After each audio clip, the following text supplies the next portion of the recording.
चरवाहा बालक और भेड़िया। एक गांव में एक चरवाहा बालक रहता था। वह रोज अपनी भेड़ों को लेकर जंगल के पास मौजूद घास के मैदानों में जाता।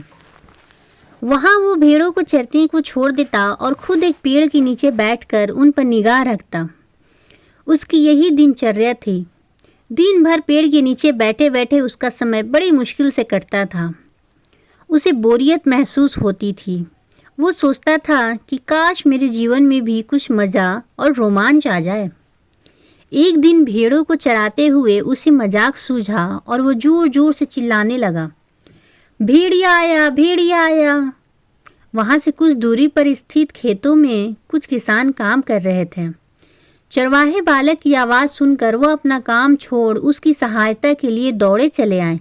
लेकिन जैसे ही वे उसके पास पहुँचे, वो ठहाके मारकर हंसने लगा। किसान बहुत गुस्सा हुए, उसे डांटा और चेतावनी दी कि आज के बाद ऐसा मजाक मत करना। फिर वो अपने अपने खेतों में लौट गए। चरवाहे बालक को गांव के किसानों को भागते हुए अपने पास आता देखने में बड़ा मज़ा आया। उसने उनकी चेतावनी को गंभीरता से नहीं लिया। अगले दिन उसे फिर से मस्खरी सूझी और वो फिर से चिल्लाने लगा, भेड़िया आया, भेड़िया आया। खेत में काम कर रहे किसान अनहोनी की आशंका में फिर से दौड़े चले आए, जिन्हें देखकर चरवाहा बालक फिर से जोर जोर से हंसने लगा। किसानों ने उसे फिर से डांटा और चेतावनी दी, लेकिन उस पर इसका कोई असर नहीं हुआ।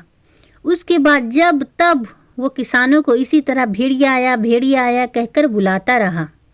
बालक के साथ कोई अनहोनी ना हो जाए, ये सोचकर किसान भी आते रहे, लेकिन वो इसकी इस शरारत से बहुत परेशान होने लगे थे। एक दिन चरवाहा बालक पेड़ की छाया में बैठकर बांसुरी बजा रहा था कि सच में एक भेड़िया वहां आ गया। वो सहायता के लिए चिल्लाने लगा, भेड़िया आया, भेड़िया आया।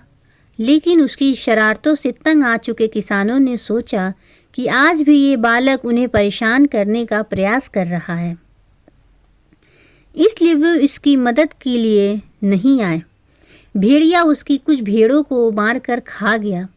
चरवाहा बालक दौड़ते हुए खेत में काम कर रहे किसानों के पास पहुंचा और रोने लगा, आज सचमुच भेड़िया आया था, वो मेरी कुछ भेड़ों को मारकर खा गया। किसान बोले, तुम रोज़ हमारे साथ शरारत करते हो, हमें लगा कि आज भी तुम्हारा इरादा वही है। तुम हमारा भरोसा खो चुके थे, इसलिए हम में से कोई तुम्हारी मदद के लिए नहीं आया। चरवाहे बालक को अपनी गलती का एहसास हुआ और उसने प्रण लिया कि वो फिर कभी झूठ नहीं बोलेगा और दूसरों को परेशान नहीं करेगा। मोरल, बार बार झूठ बोलने से लोगों के विश्वास पर चोट पहुंचता है और उनका विश्वास टूट जाता है। किसी का विश्वास पात्र बनना है तो हमेशा सच्चाई के साथ रहिए। Thank you.